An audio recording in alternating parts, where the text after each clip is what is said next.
So we're just sitting here on the Turkish coast. It's about 4 a.m.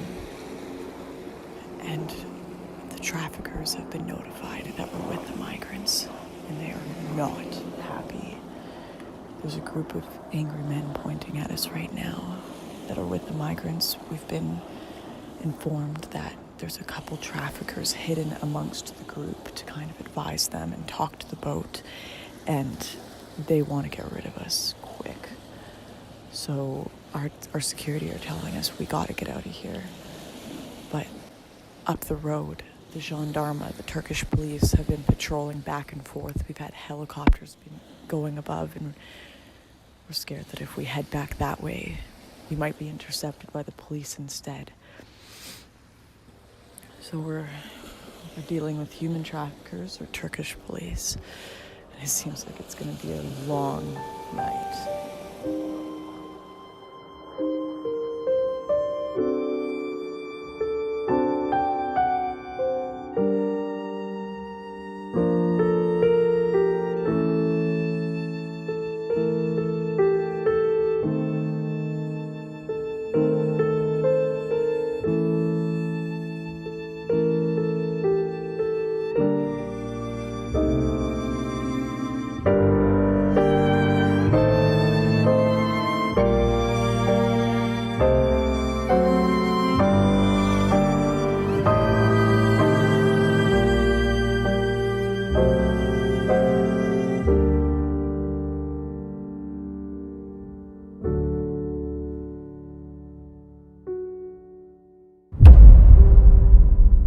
Europe is a continent in crisis. In fact, Europe is a continent in the midst of several crises. From questions about its conscience, its political ideas, its humanitarian responsibilities to the rest of the world, how or if at all it is going to enforce its borders, and the massive demographic changes that it is facing. These are some of the most dramatic changes Europe has ever faced. But this change has been a long time coming. The Tunisian revolt of 2010 put an end to President Ben Ali's 23 years in power and led to a thorough democratization of the country. The uprising sparked the so-called Arab Spring, which worked its way across North Africa and the Middle East over the next 5 years. Dictators like Gaddafi in Libya or Egypt's Mubarak were violently thrown out of office, and a slew of other uprisings made their way to places like Syria, erupting in bloody civil war. The chaos in places just kilometers away from Europe's borders would soon reach its shores. By 2015, over a quarter of Syria's population had found themselves displaced, with refugees making their way to nearby countries like Lebanon, Turkey, and Jordan. Continuing instability soon made Libya a crossing point for refugees looking to make their way illegally into the European Union. So far, the mainstream conversation has been dominated by talk of refugees drowning in the Mediterranean and questions of what is our humanitarian responsibility to people fleeing war and persecution. But alongside this, there has been a second conversation, one asking questions about the women who were raped en masse in Cologne, or of cultural compatibility and religious compatibility. Just how many people can Europe handle?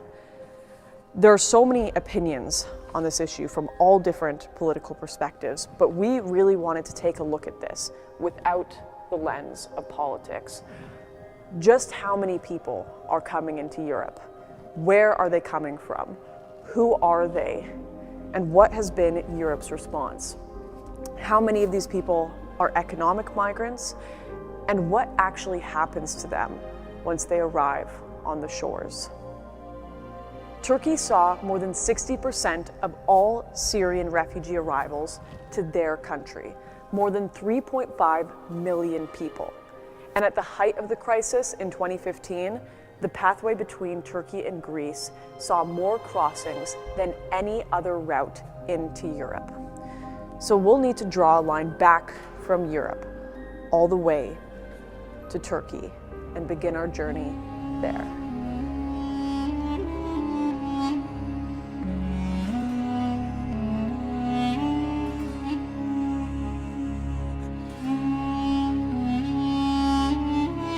So right now we are in Ayvalık, Turkey, and the reason we're in Turkey is because this is where the migrants coming from all over the Middle East take their first step into Europe, whether it be the islands off the coast of Greece or Bulgaria.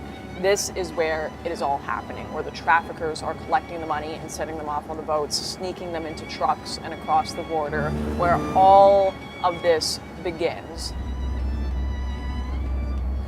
At about 3, 4, 5 a.m., boats leave from these shores in Ayvalık to Lesbos, and we're gonna see if we can track down where they're leaving from, see if we can find the migrants, film the boats, and maybe even film the traffickers themselves. That's our goal here in Turkey, to catch what is going on, who are the people going across, and who is facilitating these illegal crossings.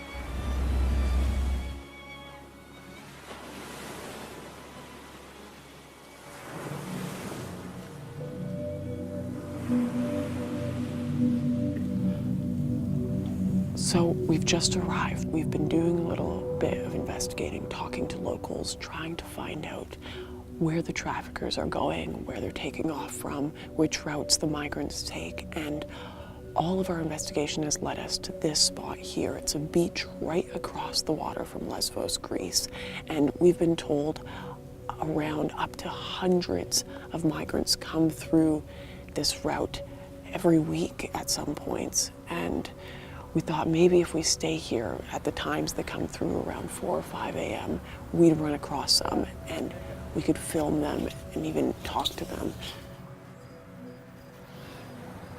Yeah, this must be one of the spots that they start. Got life jackets here. Some gloves.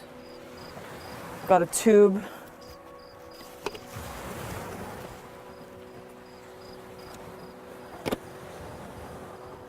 All sorts of equipment on this side of the fence. They must hide back here until late, bring the boat over, get people on, and then send them out. It's crazy. See if there's anything else. I'm a little nervous going in there. You want to come with? Blankets, sweaters.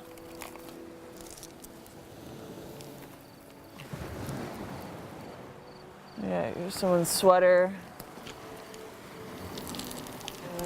Cigarettes, everything. Backpacks.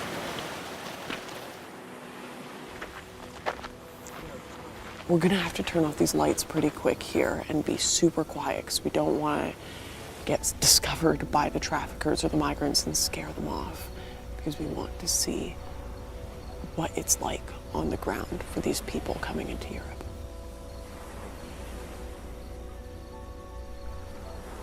So it's coming on 6 a.m. here. We stayed up all night scouting things out, and I mean, the beach is littered with evidence of these migrants, but we didn't come across any people, and that's what we're looking for. So we're probably gonna wrap things up before it gets light out, and we all need some sleep because tomorrow night it's gonna be another all-nighter looking for these traffickers and migrants.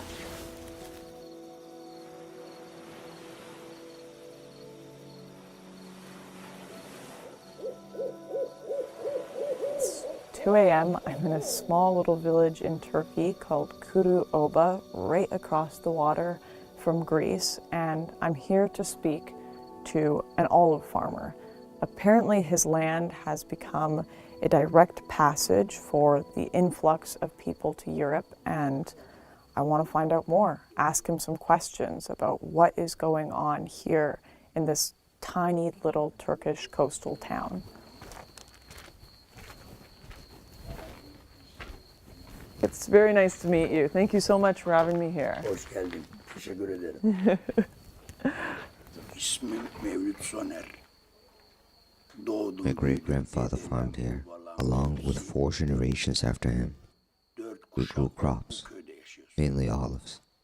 We tend animals, it's farming. It's what we do. The villagers here are busy every day. Everybody works. This is what the village life has always been like here.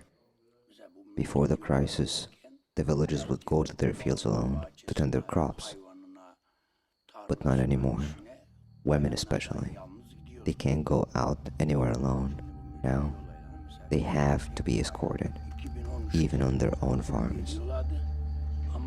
It all started in 2013. Started slowly, with a few migrants passing here and there, but now, thousands pass every day. This village is on the coast, where they launch the boats at the dead of the night, so it's where they wait. Then the crime started, and it got worse and worse. The traffickers started killing people they had arguments with, including the migrants. No one in the village could go to their own fields to pick olives. The traffickers had taken over the land, and it got worse. They turned up at my farm, pulled a gun on me, and told me they wanted the deed. They were acting like the mafia. These people are dangerous. If you are filming here, you need to be careful. The traffickers disguise themselves as migrants. We are all frightened here now. I'm 55 years old, and now I have to carry a gun just to tend my field and animals. There are 20 more villages just like ours along this stretch of the coast. I would say 1 million people have passed through just on this coastline. So I've just finished speaking with the local olive farmer here on the coast of Turkey, and honestly, I'm completely shocked by what he had to say. I don't think we consider often that there is a Turkish perspective to this migrant crisis, and it's not quite what people think it is. They also feel that their homeland is being affected by this, and not in a good way. And they're also confused by this open border policy going on in Europe and their own country. That's something that I've never heard of. We kind of just get told that it's this racist European opinion that people can't come in and they can't assimilate, but the Turkish people also recognize that they have a different culture to different Middle Eastern countries as well, and there's a clash going on and a crisis going on here right at the beginning, right before these people come into Europe. So that was just fascinating. And this farmer told me that tonight there will be migrants almost certainly trying to cross the water over to Greece. So right now we're trying to be really quiet. We are hiding down a little road. It's one of the paths that the migrants and traffickers usually take to get to the water at about 4 or 5 a.m. and then take their little boats to Greece. So, yeah, gonna lay low and hope that we run into some migrants so we can ask them about their journey.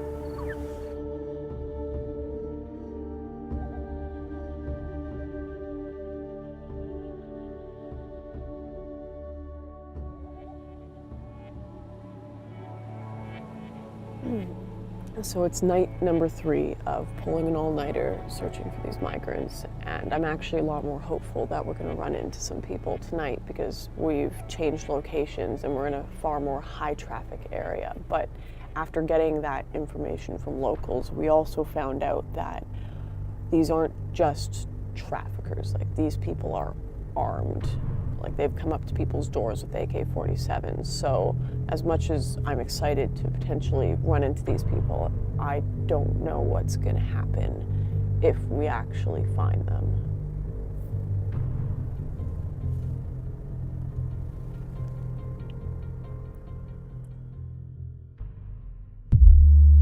Are the doors locked? Oh my God. Come across.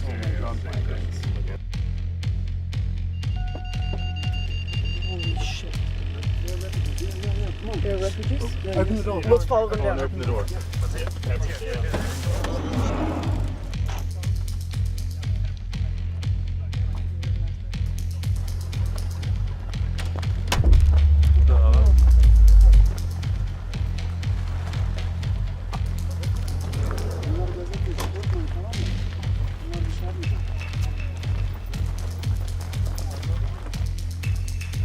guy in charge is not with them. He just gave them a pathway, told them keep walking and I'll show up with the boat. And they're unsure if he'll be there or not. How much you pay? $1,000. Oh, 1,000. They pay $1,000 for each person. Each person. And then they'll take you to Lesbos? Yeah, Lesbos. Yeah. And why do you want to go to Lesbos? because in Afghanistan every time war we cannot go to school. Don't have economy, don't have family. Don't have anyone in Afghanistan. Why not stay in Turkey? Because don't have anything, Kimli. No ID, nothing here. Not my family in Turkish. I don't have anyone in Turkish. Oh, is your family in Europe? Yeah. What have you heard about Sweden? It's best country. Best country. I like. I want to go. So right now I'm standing on a beach with a bunch of migrants or refugees, and they're all trying to cross to Moria, but there have been gendarmes all across the roads arresting people, stopping them from going over, so we're not even sure if their boat is going to show up. They've come down here to the shores and they have no idea where the boat is. They've all paid thousands of euros to make this journey, and it's uncertain whether there will even be a ship arriving at this point. And in fact, they've mistaken us for their guides. We're just waiting here. We're not sure how long we should stay because there's a gendarme boat going back and forth here, and we don't want to get arrested with everyone if that happens, because all our footage will be taken away. So we're gonna lay low, be quiet, and see if a boat arrives, but we've got to get out of here soon.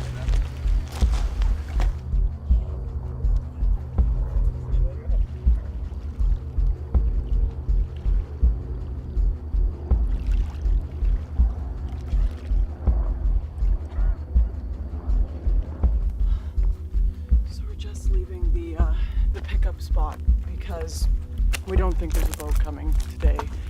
There's a bunch of people waiting down there. They kind of split up. They were all confused as to whether the traffickers were coming or not, and there were a lot of gendarme, Turkish police around tonight, and we think the traffickers may have even had a scout out that saw our car and thought our car may have been one of the police, so the boat decided not to show up. It could still be showing up right now. We're uncertain, but we decided to get out of there before the lights came up because we're either stuck between police and a bunch of angry migrants that didn't get a boat. So we're gonna try to get out of here, get safe in the car, drive away, and then assess the situation and see what happened. We do not want to get arrested today, and we don't want migrants angry because their traffickers didn't show up.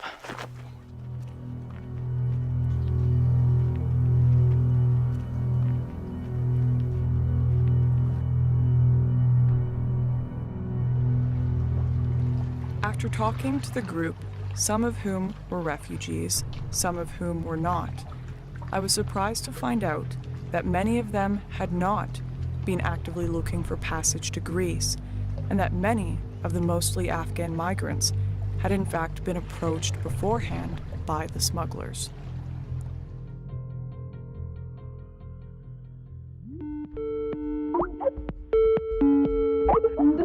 Hey, I haven't heard from you in like a week. We were getting a little worried there. Are you guys okay in Morocco? What's going on? We've managed to get ourselves an interview, a frontline interview with one of the guys who actually traffics people, so places them in a boat, puts them on a boat to Spain. It's been pretty hard to get the interview, but he's agreed to do a video interview for us. There's a couple of issues here in Morocco, though. I'm sure you're aware, but filming is really restrictive legally here. It's pretty crazy. There's checkpoints everywhere, so bring the bare essentials that you can to get this done.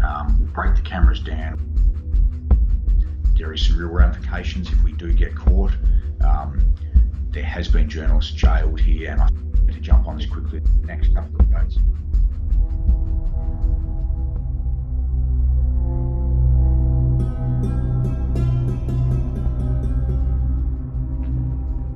Okay, so we're here in the mountains of Nador, a little town on the coast of Morocco, right across from Spain, where tons of migrants from sub-Saharan Africa are just sitting here waiting for their chance to get on a little dinghy raft to go over to Spain. And it's been hours. We've been waiting all day, and our guy hasn't shown up. He's nowhere to be found. He's sending us really brief messages, yes, no, back and forth. He's super nervous about talking to us, but we're just gonna kind of hold out here and see, because if we can talk to him and really figure out what's going on here, that would be huge. So it's getting dark soon. We're probably gonna have to interview him in the dark if he does show up.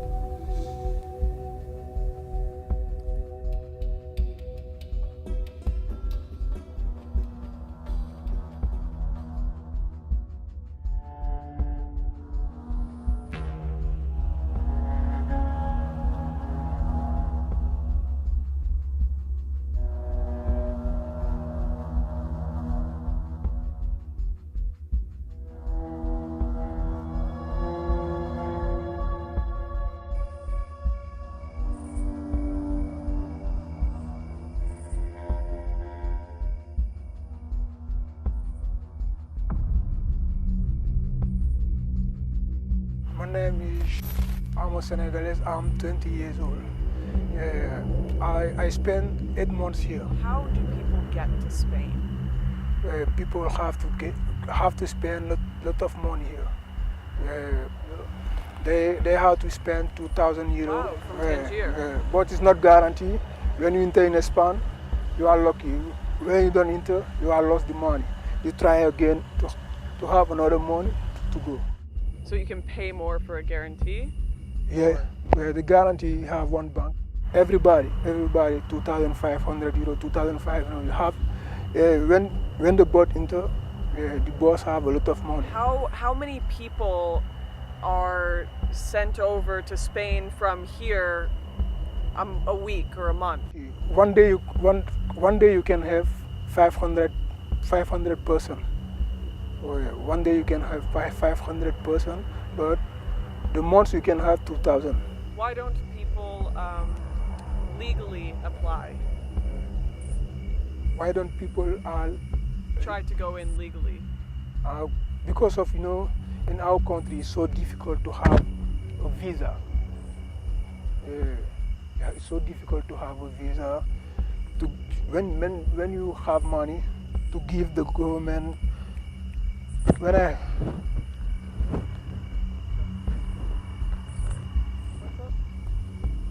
it okay? Just that car. Just watch that. Stop there. It's coming. So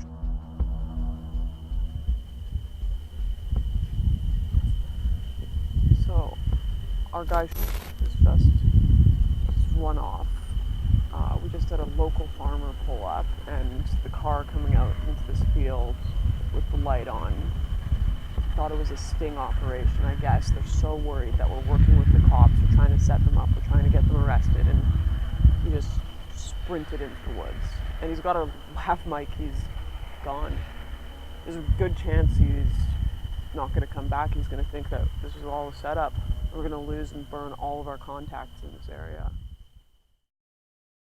So he actually came back, which was awesome, and he brought the lav. So it looks like we haven't totally burned our contacts there. It's all business. I mean, we're not talking about refugees here. Refugees can't afford to pay these 2,000, 3,000, 4,000 euros to get over to Spain. People who are dirt poor trying to escape their country. These kids who are living on the street just starving to death in sub-Saharan Africa. And they're not the ones getting on these boats. They can't afford that. We're not talking about the poorest of the poor. The people who actually desperately need to come to Europe, they're never going to get to set foot there. They're never going to get to come over. They can't afford these prices.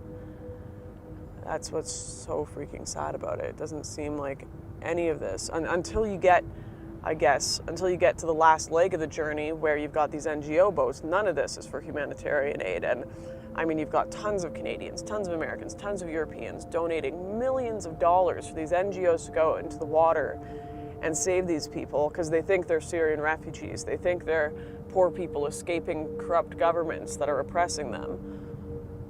And all it is they're just the last leg in a giant human trafficking operation, making these people in Morocco millions and millions and millions of dollars. And the people they're helping are not who they think they are. It's really sad. It's really, really freaking sad. It's easy to underestimate the scale of the operation in Morocco. But when you add up the figures, it becomes clear that these numbers add up to more than 100,000 euros per boat and millions of euros every week. One route that is particularly interesting are these two Spanish enclaves nestled on the coast of Morocco, Ceuta and Melilla. Every day, thousands of legal workers make their way back and forth across what is becoming known as Europe's most fortified borders. It is increasingly becoming one of the largest crossing points in 2018, with thousands making their way to the enclaves and then into the EU Schengen zone.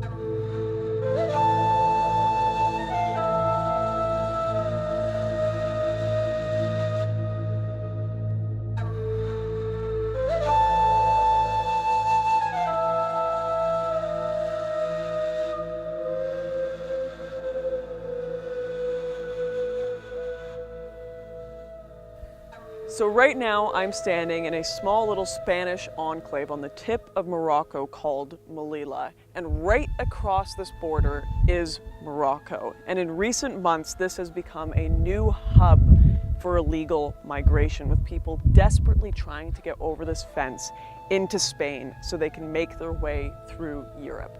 And we're about to head to the other side of this fence to go and investigate just how they do it.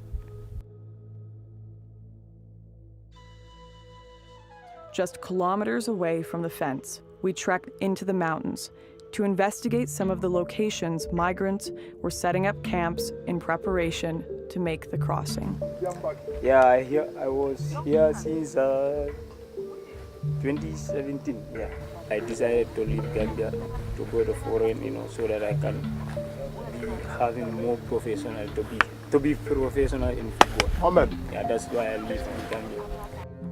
Do you have any guess of how many people in total are here today? Oh, in other places I can say 200 people. You can find 200 people in one camp. In one camp? Yeah. And there's camps scattered everywhere? Yeah. And have you tried to go before? Sure, I have tried. I have tried a lot of times. I have tried, but still now. When we cross, they never come back. Yeah. Any boat that cross to Spain never come back. Yeah. If they see us with this, with their passport, they will deport them.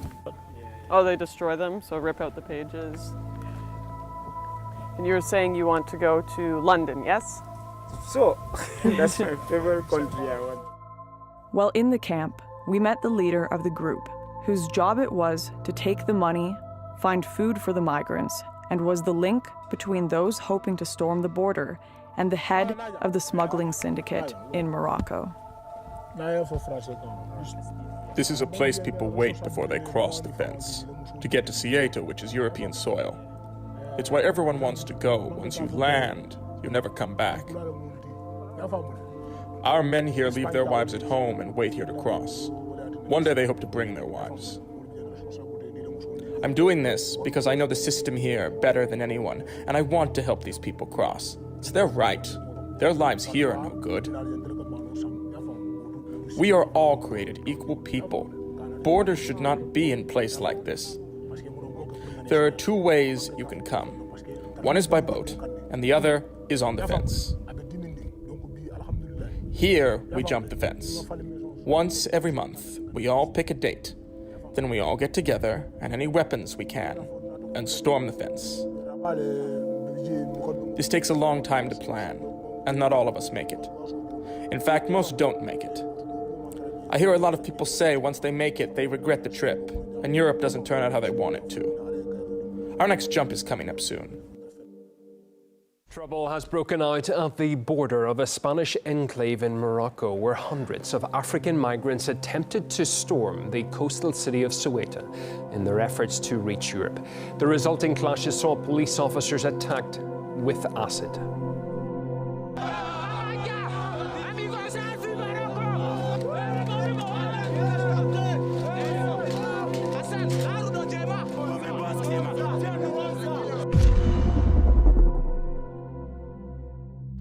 So we need to talk about Moria.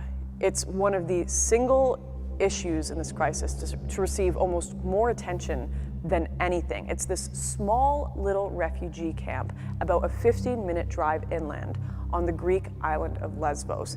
And this small camp has processed and received hundreds of thousands of Europe's refugee asylum applications. It's a processing facility that's designed for about 2,500 people, but realistically holds around 10,000 in small tents surrounding the actual facility. And the news reports that are coming out of this place are horrifying. We've heard reports about starvation, murder, theft, the rape of women and children in these tents at night, and even that this facility is being used to filter ISIS into Europe. So there's no doubt that this is a place we are going to need to visit while on our trip.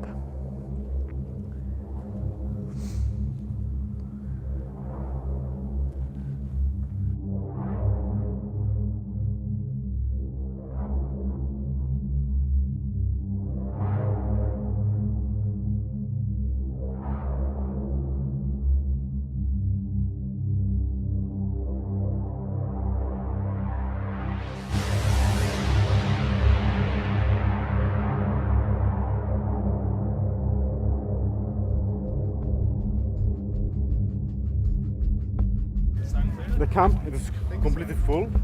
Oh, inside is completely full. How many people? Here on all the Moria, just I think nearly 11,000 people. 11,000. Wow. Yeah, they was present. How many people come per day?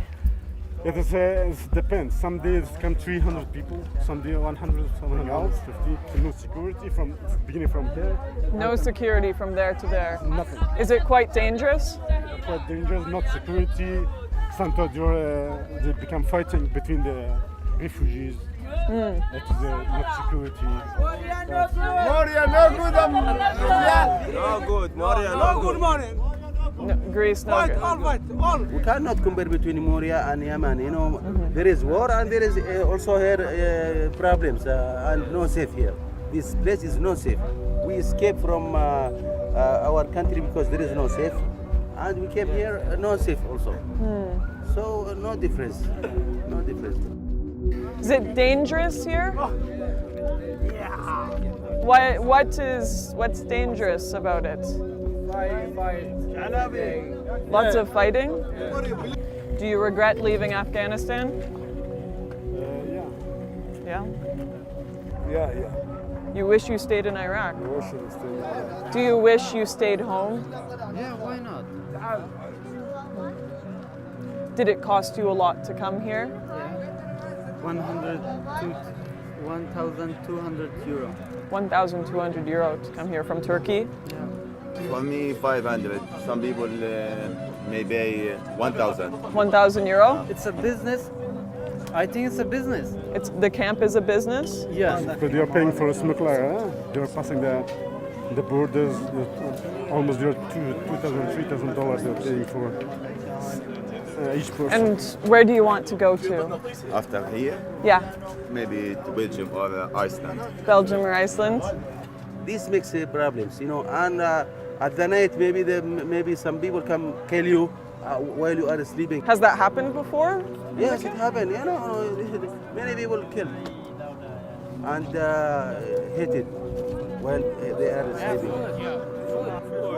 Food line. And are there fights? Yes. Oh my God. Every day. Look, every day this situation. We spoke to a senior doctor working with patients in the camp to understand its problems. I've been here in Mytilene for 4 months. I'm mainly based at the clinic here, but I have been doing some sessions, going over to Moria and working in the camp there a little bit. Moria camp has 9,000, more than 9,000 now. We're having 100 people arrive each day. There was, on the 16th of September, there were 324 arrivals to the island. So there are small movements off the island, but actually that's only, it's not decongesting. There are so many people in a camp that was originally designed for 3,100. So we need to get people who already, have been identified as being vulnerable. They need to be moved off the island to the mainland, and so they can be looked after, there. Thank you so much. It's a crazy situation. Yeah. It's tough. We spoke to a few people. Oh, I wish I could go home now. I regret coming. It's difficult to say. I mean, at the clinic here we see largely single men. I mean, a lot of the people that we've spoken to are showing us like stabwounds and stuff like that, and it's just... Yeah. I think you put 8,000 people into a place and then, you are putting some ethnic groups together, but it's just the context. You put 8,000 people together and they don't know how long they're going to be there, they don't have any hope, you're going to get violence. Of course you're going to get violence. I guess 8,000 people kind of at the end of I'm sorry, but it's just a recipe for disaster. While Doctors Without Borders were working to help many of the migrants suffering in the camp, several residents made some alarming allegations about Greek government doctors working inside Moria. How do they get you to Athens with the bribe? How does it work?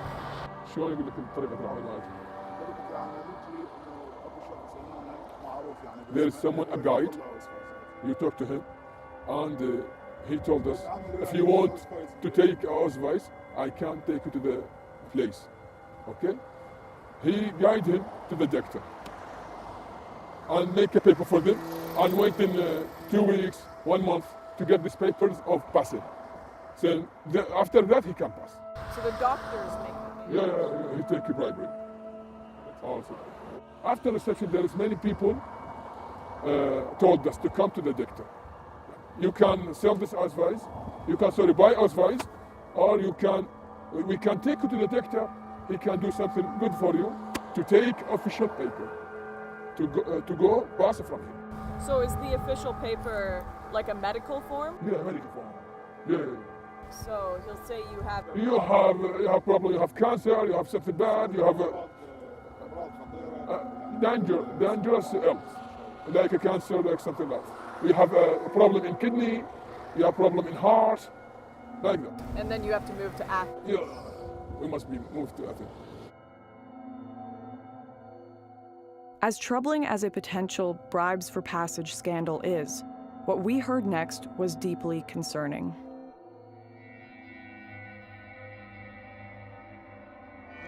When he got a fight, he got stabbed in his back. 5 times, won't kill me. IS. اشرح له الكنزه يا كاظم. هاي يسموها 111 قلها 100 3 شفرات يطبقوها ضربوا على راسي. Fight every camera problem. We must put a camera. Fred, if you want to protect people, put a camera at least. Big problem here, no give me medicine. To distinguish the criminal. I want to speak just you. Distinguish the criminal. How do you know it's ISIS? You can come to me and my tent. How do you know it's ISIS? Maybe 1,000, 2,000. IS. You mean IS? We will come to your tent and you can tell us. You said you know ISIS is operating in this camp. يقول لك يشتغلون هنا الموجودين هنا طالبين لجوء يعني جاي هنا يطلب لجوء حالة كائلة. asking for refugee. Why? They are here. لأن مهزوم من سوريا. Because they are defeated in their countries. So they are looking for refugees. They're looking for a safe place. They are here. They can rape, they can kill, they can steal. And they have monster face. كلهم مسلحين عندهم. They have knives. And they are causing violence in the camp. Something bad. It's a weapon. not weapon like a knife, something like a razors. كل مشكلة إنه نحاول نبلغ البوليس. أنا قبل فترة ضربوني سكينة براسي ناس سكين فيها. Before a time البوليس بلغتهم يقول لي قوم. He got hit in his head. Eh? يقول لي قوم اللاك. البوليس. He said, police tell him go malak, go bitch. They do not care about our life. Okay? And they don't care that there are radicals in this camp. Radicals, yeah. We told them to put a camera. We told them many times to put a camera at least to protect ourselves. Okay, we thank them. Okay, but we need a protection at least. Protection. We appreciate what they do. Food, okay, they are providing food, but we need the very important thing is the protection. Protection. And drugs everywhere. Drugs everywhere. This is dangerous. This is a virus. Must be defeated. There are, you say, something like 11,000 people here. How many would you say are ISIS or criminals? Many of them. His life is not safe here. أنا هسه ما أريد من الحكومة اليونانية ولو أدري الحكومة اليونانية هي تساعد على الإرهاب وهي تمول الإرهاب داخل موريا. How do you stay safe? We are got to protect us. You just hope you cross your fingers. Yeah, got to protect us. We do not scare from anyone. If the government put a camera everywhere, they will discover everything. They will find out everything. Just a camera.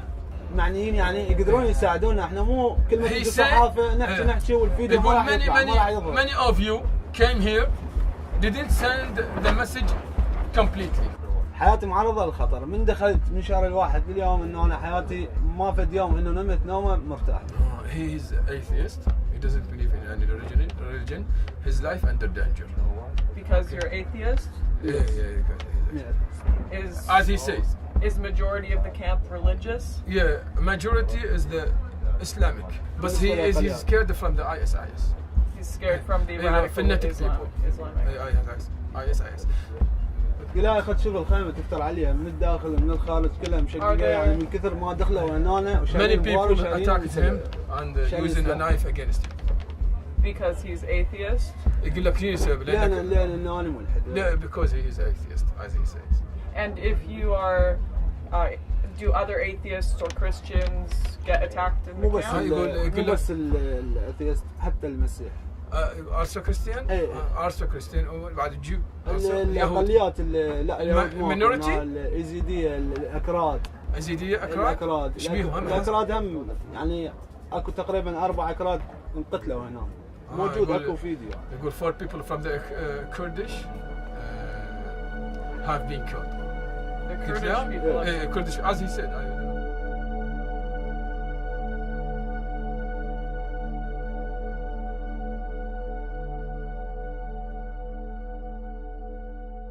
One thing I think that is really important to understand is exactly how these asylum applications work. So in Greece, for example, they have the UNHCR EASO, or European Asylum Support Office, and they are there in the camps doing interviews with these migrants, asking them questions to determine who they are.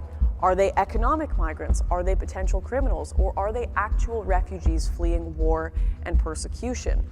Now, one thing we know is that from 2015 to 2016, 80% of all Syrian nationals' asylum applications into Europe were accepted, with 40% of all other countries being accepted into Europe. Only about 3% were rejected during this time frame, with the rest being delayed until next year.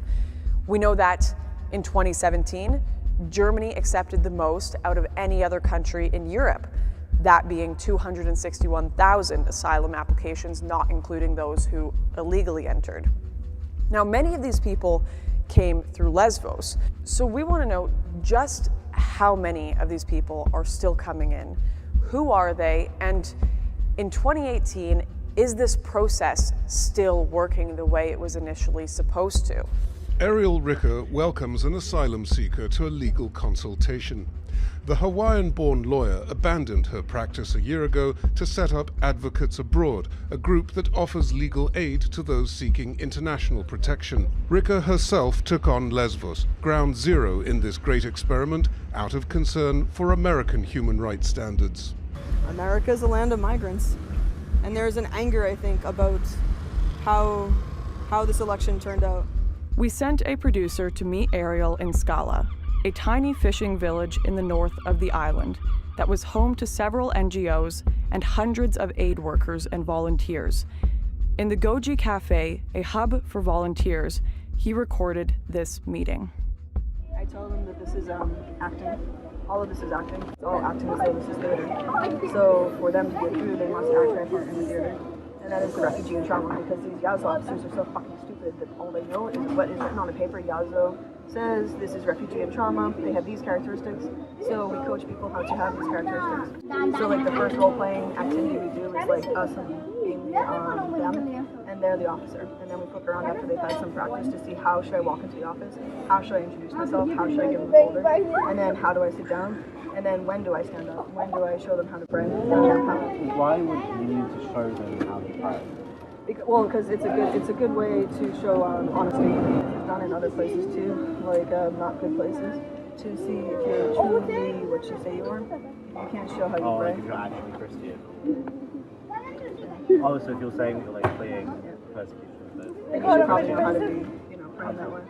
They also ask like, what's your favorite holiday? So like some people just say like Christmas, but like we explain you can't just say this because this is not a sufficient answer. You have to say, and you have to say it in a certain way, just like December 25th, which is Christmas, which is the birthday of our Lord and Savior. There's a formula we came up with, which is ironic because I suck at formulas, but it's like significant event, date, and location. So the way you answer all those questions is the same way. In December 2017 in Izmir, Turkey, I was threatened for being a Christian because my boss and his friends dropped me when I was leaving my church. This is the Bible they tried to tear up. This is the crucifix I was wearing that they tried to tear, and it made me feel unsafe as a Christian in Turkey. But boom, because you have all the elements in there. Like our narrative timeline format, like has like a fill in the blank section at this point, and then.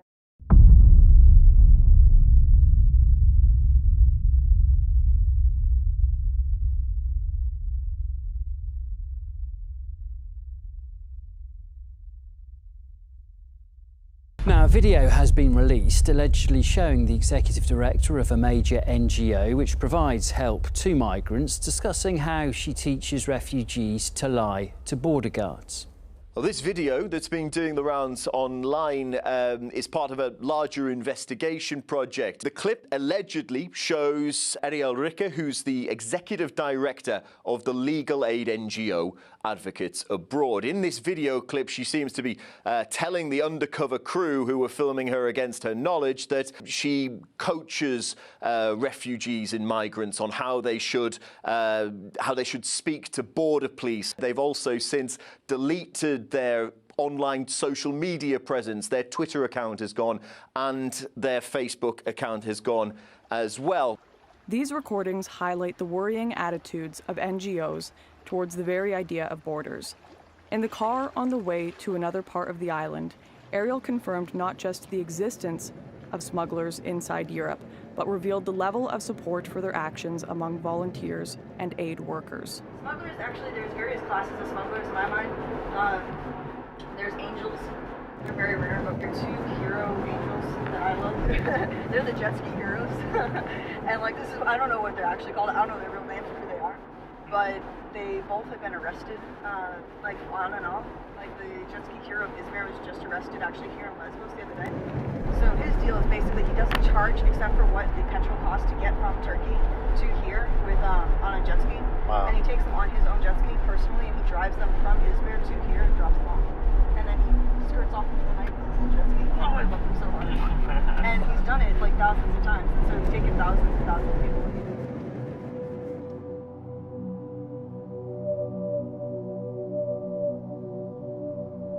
George, you there? Hey, yeah, I've interesting rumor. Apparently there's going to be a passenger ship docking in Lesbos this morning with the leader of ERCI on it, this Panos Moraitis guy. Yeah, he's the one that's in hiding from police for the last little bit. Apparently he's going to be on this boat. So I think if we can find a way on the boat, we can get an interview with him. But he's been in the news because of these allegations of people trafficking. And, you know, from what I'm hearing, he's been making a fuck ton of money when his organisation is supposed to be rescuing refugees in the sea around Lesbos? Yeah, I'd be shocked. You know, we know there's a big business going on the other side now, but if it extends all the way to Europe, that's exactly what we've been talking about. These European NGOs making big bucks off this crisis. So yeah, let's do it.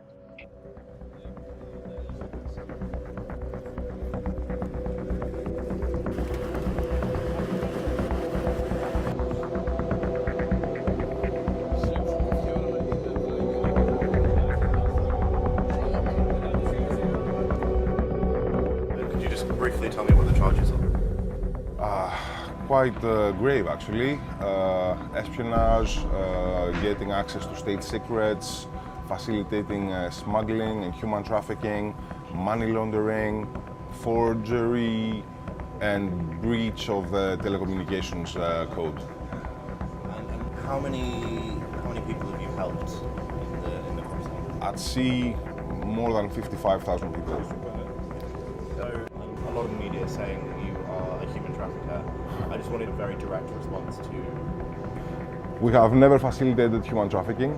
We have never assisted any smuggler. We're quite against it. We're here to save lives and nothing more.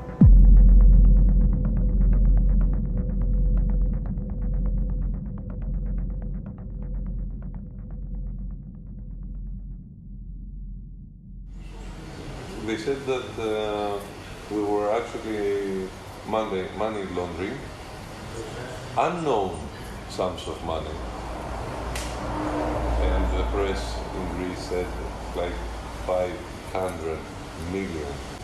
And in reality it was 500,000 euro, which if you engage with NGOs, you know it's a small amount of money actually, for 3 years. Wow. But we were laundering it. So I've just gone back to watch some of the footage, the interview we did with Panos, the head of ERCI, and I'm listening to the undercover recording we have now. Panos denied all of these allegations to the police and publicly. He said they were partaking in no money laundering at all, and I'm pretty sure I just heard his lawyers say to us on tape they laundered $500,000. I'm just also really alarmed here that his lawyer is telling us that laundering $500,000 is nothing compared to what other NGOs do. I don't even believe what I'm listening to right now.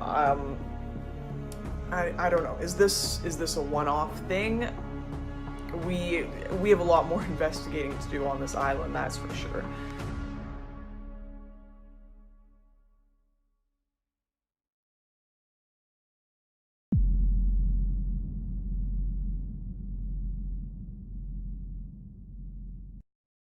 Given the huge numbers of people entering Europe and the authorities' apparent inability to handle the scope of this crisis, it is no wonder that we are seeing an increase in migration-related crime, with a wave of major terror attacks across Europe following the influx of millions of newcomers in 2015 and 2016 to an increase in rape, knife crime, and murder.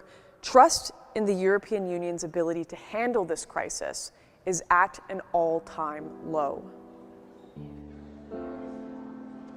At the European Parliament in Brussels, a small but growing number of MEPs are working to highlight not just the cultural cost, but also the economic cost of the crisis at Europe's borders.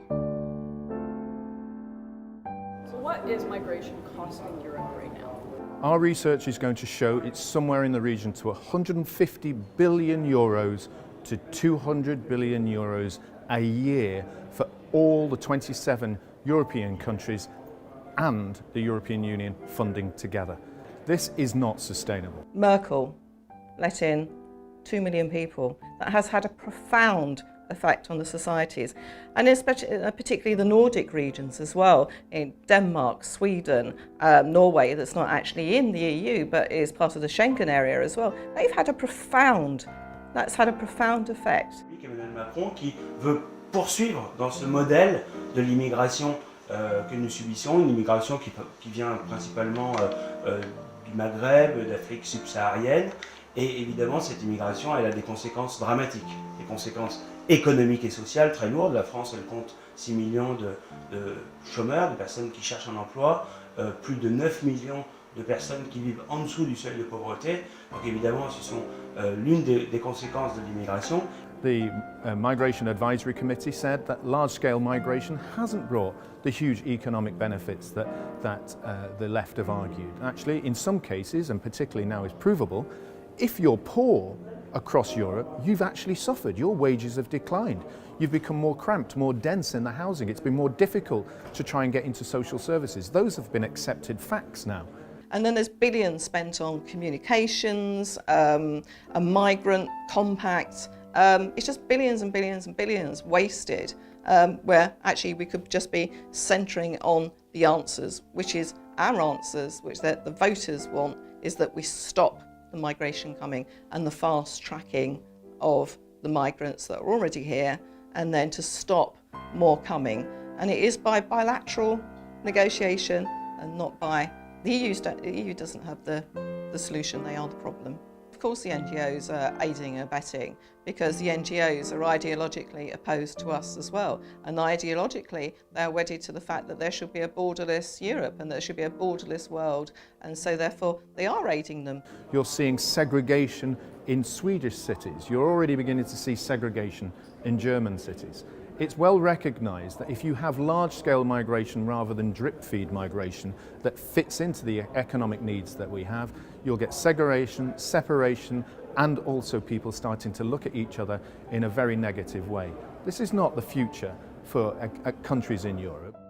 In some of Europe's often overlooked outlying countries, militia groups have taken it upon themselves to bolster Europe's professional border security, often patrolling the deep forests at the continent's far-flung borders.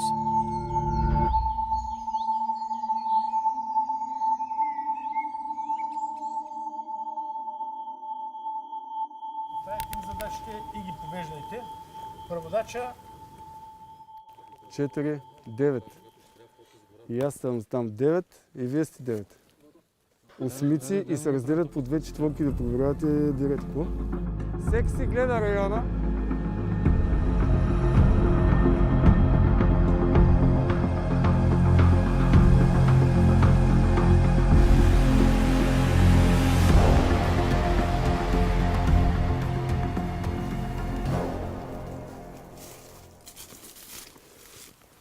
Просто на такова разстояние не е малко, много постоянно се виждаме. Винаги трябва да има визуален контакт. Разбира се, постоянно трябва да се виждаме, така вървите. Ако аз тръгна нататък, ще тръгна тя, ако аз тръгна вие.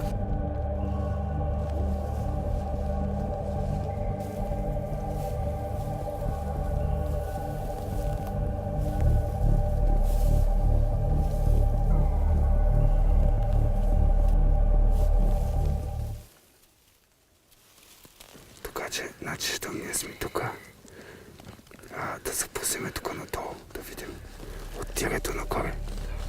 Тук е избил от горите на пътя, а тук е за приморска от тук. Това е асфалта.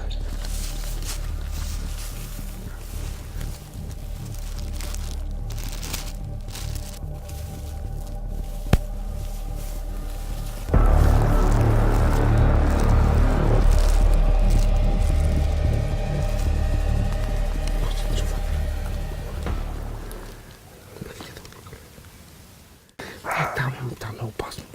Виж, тук са, на тази печатка са. Опасно. Стоя ти казвам, че най-добре вариант. Сержант, чуваш ли ме?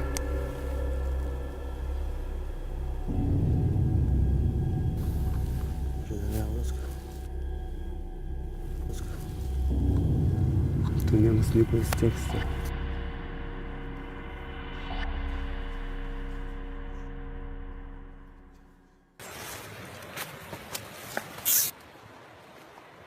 Турки!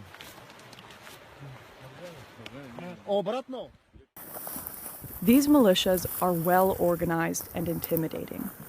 With mixed support from local and national authorities, many of the men carry only airsoft weapons. But to migrants detained in foreign territory, the effect is just as powerful. Аз самия съм професионален военен, professional military. Завършил съм военно училище. От много години съм извън армията. Не се занимавам с това. Ветеран съм от армията. Занимавам се с осигуряване на комплексна безопасност навсякъде по света. Охрана и разследвания. Complex Security Services and Global Investigation. My private work, business. Но заедно с тези хора, които също са хора преминали през армията, някои от тях не са.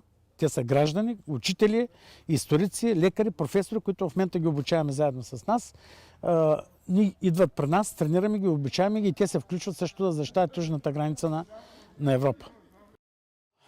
Само за 9 месеца, които са минали, не 11, за 11 месеца, които са минали до днеска, всъщност началото на годината до днес, те са 10 месеца, сме върнали 96 хиляди. 96 хиляди. Като ние не връщаме тези, които отиват на КПП-то и официално искат да подават молба да бъдат приети. Ние връщаме само тези, които преминават нелегално през границата. Защо? Защото това, че те преминават нелегално, не отиват да се регистрират, означава, че това са терористи, криминални престъпници и бойци на ISIS fighters. The height of this movement of people was back in 2015 and 2016. So Europe has had over 2 years to watch the dust begin to settle. Where are these people now? What are they doing? Did they get the lives that they dreamed of, that they were promised? Are they just glad to be safe? What about those who came for work? Did they ever find what they were looking for? I want to know whether all of this chaos and confusion was ever worth it.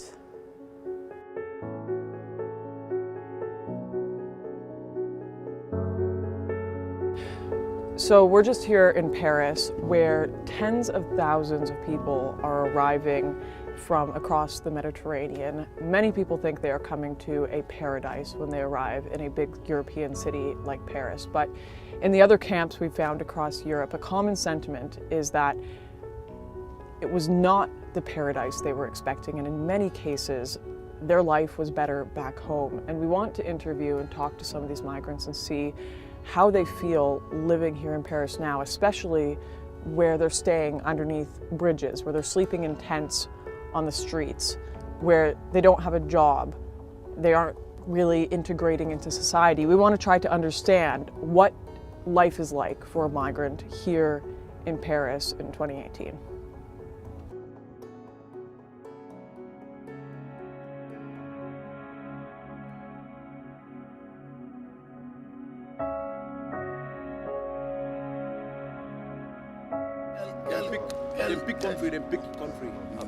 Okay. Là, ça fait 6 mois comme ça que je suis arrivé à l'Italie. Je suis en France ici. Je n'ai pas de travail, je n'ai rien, et voilà. Malgré on parle de français, mais on est arrivé à la France, jusqu'à présent on n'a pas trouvé réfugié, on n'a pas trouvé autre. Au Mali, tu vois, non, le Mali me manque. Surtout le parcours que j'ai fait, je viens sur la mer, tu vois, non. Donc je sais que je prends ma vie à risque de venir à la mer, tu vois. Non. Et à ce temps que j'étais au Mali, je n'ai jamais pensé Europe comme ça, surtout la France, tu vois, non.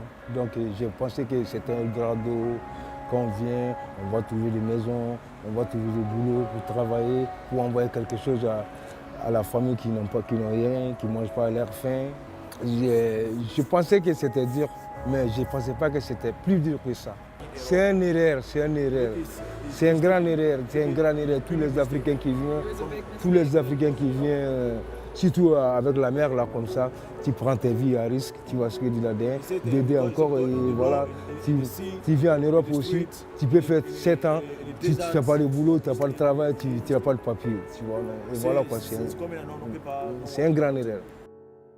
Unable to claim asylum, unable to go home, migrants and refugees alike have found themselves stuck between a rock and a hard place. The truth is, nobody wins in this situation. But what about other countries?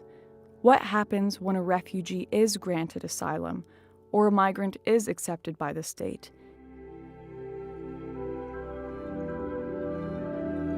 Direct provision began in 2000 as a means of providing basic accommodation to asylum seekers while their applications were being processed. It's, I suppose, in the news a lot more because there is a huge increase in the amount of asylum seekers that are coming to Ireland.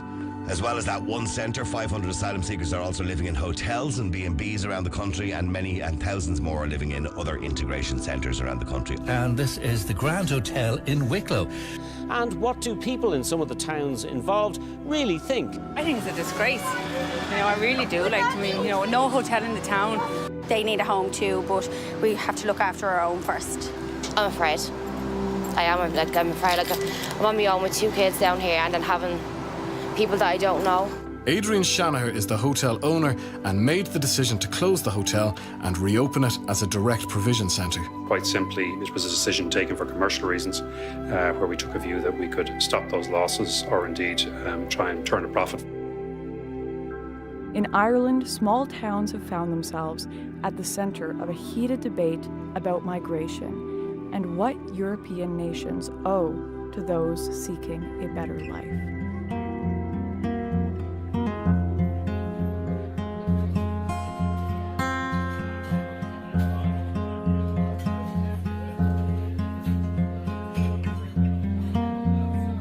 We're kind of a forgotten town at the minute. For a county town, it's probably, other than a bit of crack and a few points, there's not much in the place. It was misrepresented to the people of the town, and that a lot of the migrants who are living in it are not, they're economic migrants rather than genuine people who are oppressed or something of that nature. I don't know whether that's really true or not, but that is a commonly held belief. It wasn't a great thing to happen to the town, purely because we have no hotel, but it's not the right place for these people. They should be in lovely housing, apartments where they can do their own cooking, cater for themselves, and just mind themselves. That's all they want to do. Well, I suppose it's your hometown. You don't really want to, you just want to see people having fun, having crack and a bit of laugh, but we don't have choice, and this is up to the councillors and all that. They're our voice, but it just seemed to go unnoticed. And for a hotel to go into town, I don't understand it. Initially, everybody got a fright. There's no doubt about it. We got a fright. There was absolutely no notice, and all of a sudden the hotel's gone, and we have 100 single men moving in. No doubt about it that there's a generally held belief in the town that we're not being looked after properly.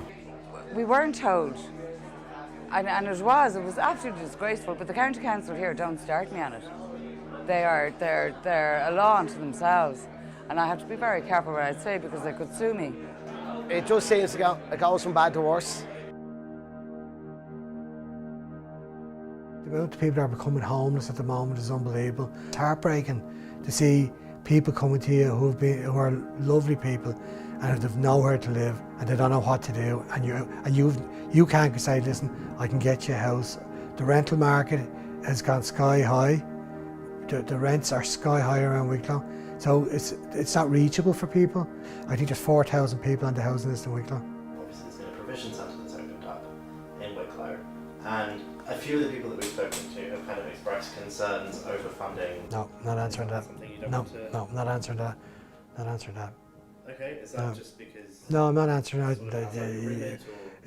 No, I'm not answering it. Can we just stop that for a minute? Yeah, of course.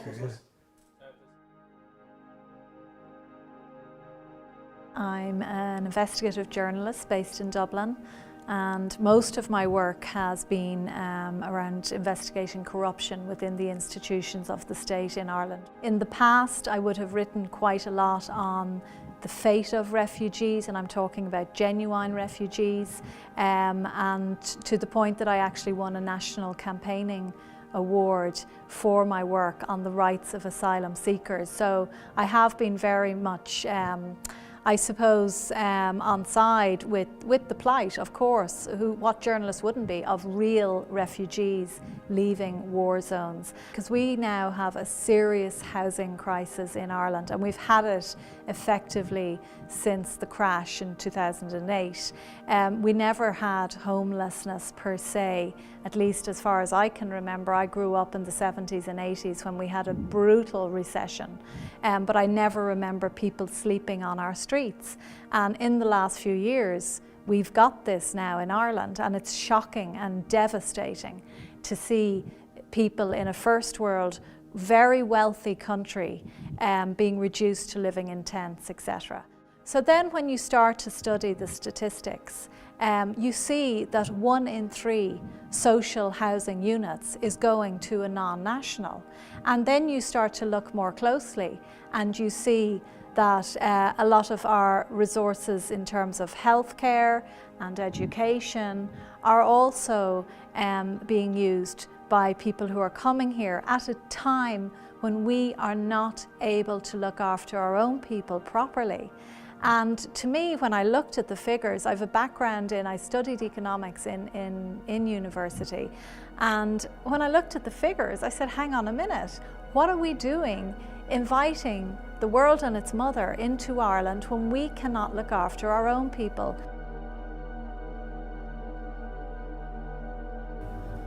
My name is Mankasa Nachuma. I came from Zimbabwe to Ireland to seek asylum. I left Zimbabwe because of the political situation and because my life was in danger with the police, so I had to leave the country. We were protesting with the other members against our former president, Gabriel Mugabe, and they thought it was unlawful that we do that. My life was in danger, as well as my son's life was in danger. And it got to an extent whereby my son even got sexually abused when he was 2.5 years old. So that's when I decided I had to do something. At first I didn't know where I was going. I just, what I knew was that I had to leave the country, and I paid a Nigerian guy. I can't remember the exact figure, but it was a lot of money. I had to pay him to do my passport, which was a fake one, though it's not mine. And he bought my ticket as well, and he gave me the ticket and gave me instructions as to what to do exactly. I went to South Africa, and when I got to South Africa, I got an agent. That agent helped me to come here, and he only said we were going to Europe, but he didn't say where in Europe. He also gave me instructions that I must tear the documents because they're not my documents originally, and he also told me that if I arrived here with those documents I could be arrested because this against the law. So I tore the documents and I flushed them in the toilet. Why was your life in danger? Because I had a friend that was a lesbian, and she was my best friend, and we had like some pictures together as a friend, though she was known that she was a lesbian, so they assumed I was the partner. And so there were people that were looking for her, and that's why they came to me asking about her, and I told them I wasn't her partner, so that's where the whole thing started. And on the sexual abuse, they said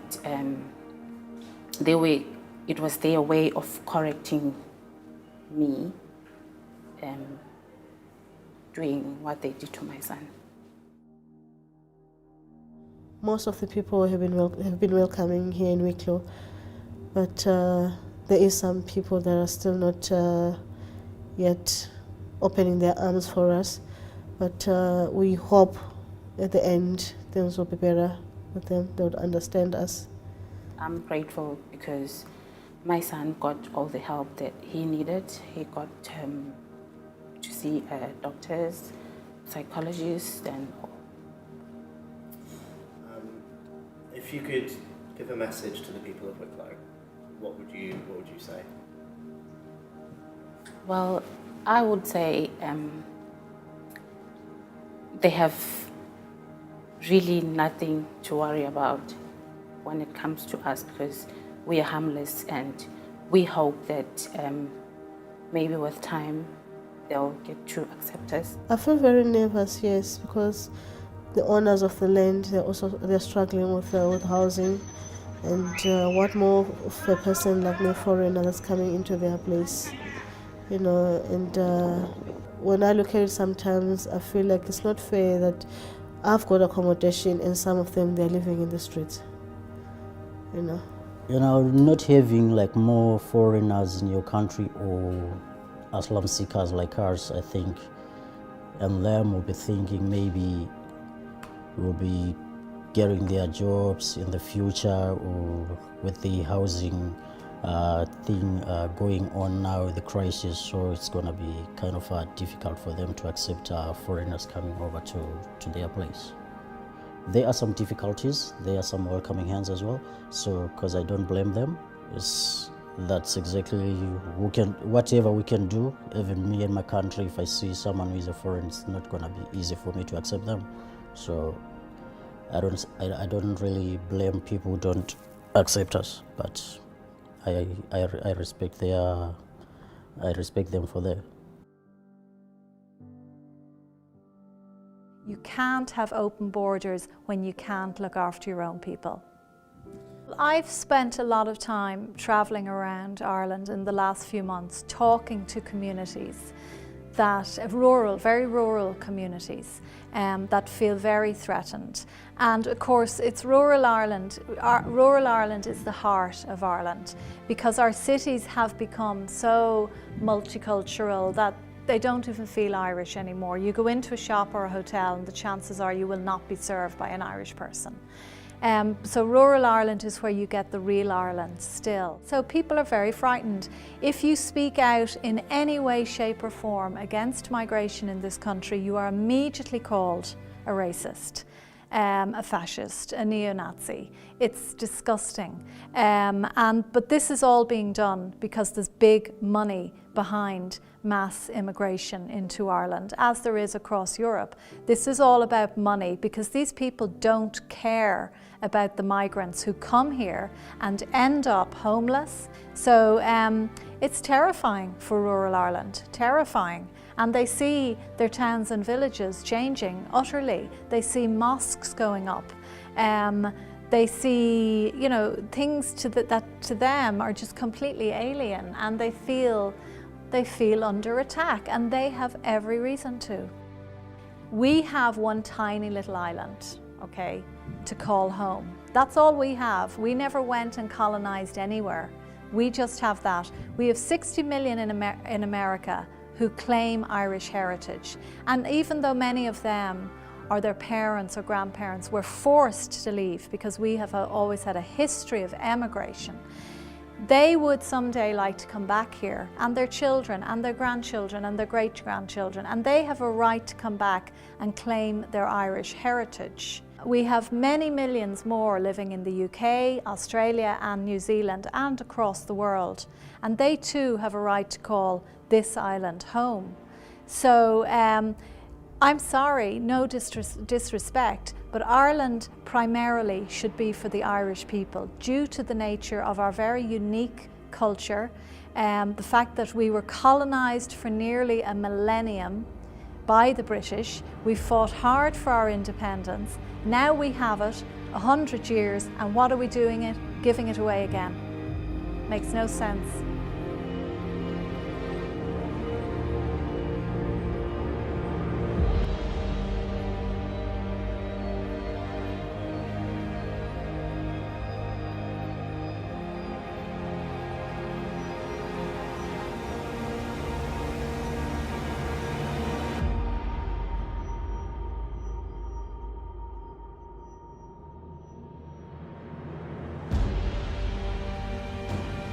C'est un grand erreur.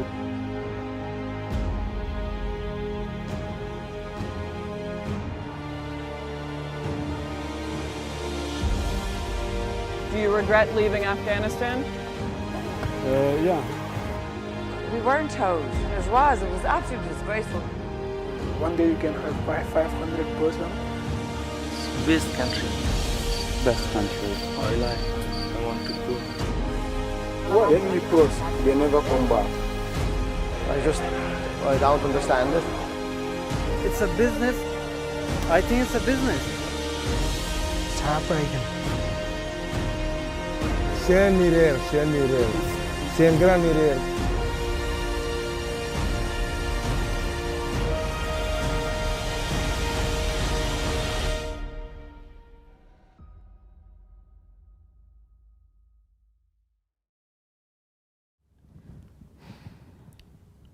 Going into this, I thought I had some understanding of the migration crisis. Coming from a political background, from a journalism background, having read the material, looked at the studies, spent a lot of time talking about it, I really thought I had a better understanding of this issue than most people. And I think there is a cultural pressure for people in general to pretend they understand these giant crises we're dealing with and to offer solutions to them even when we don't have them. And I can tell you right now, being on the ground for 4 months, meeting these people, being in the middle of these shipments, these NGO operations, the camps, all I have discovered is this is all so much more gray than I ever could have imagined. Are these people invaders? Are they intent on destroying the Western world? No. A lot of them are like you and me, just born in very unfortunate countries with unfortunate situations that they have hopes and dreams of leaving. Are they refugees? I can't sit here and lie to you and pretend that they were. A lot of the people I met, I think the majority from countries that weren't in war, people that had enough money to be able to buy a ticket to get on these boats, who had sold houses that they owned in their home country, who had businesses in their home country. But they certainly weren't coming for the sole purpose of just invading the West, pillaging its resources, or because they wanted to escape some sort of terror. And these are the narratives that are sold to us by the media, that they're either escaping terror or coming to pillage Europe.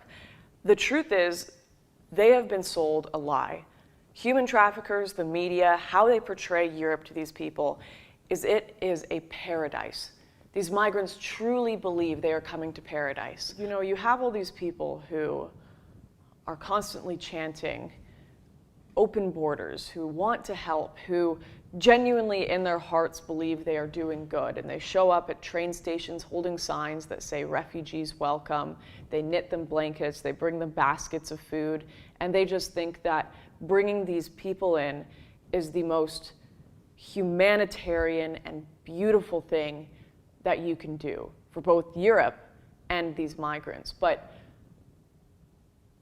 where are they when the cold French winter sets in? Where are they when these people are sleeping under bridges and living on the streets? And eventually, when we figure it all out, you're going to have a very broken and poor Europe and a lot of hungry, homeless, lost and displaced people who were sold a lie. And a lot of very wealthy, evil men. And this is the story that I didn't expect to find going on the ground, but it's what we got. The story of a borderless Europe is one where nobody wins.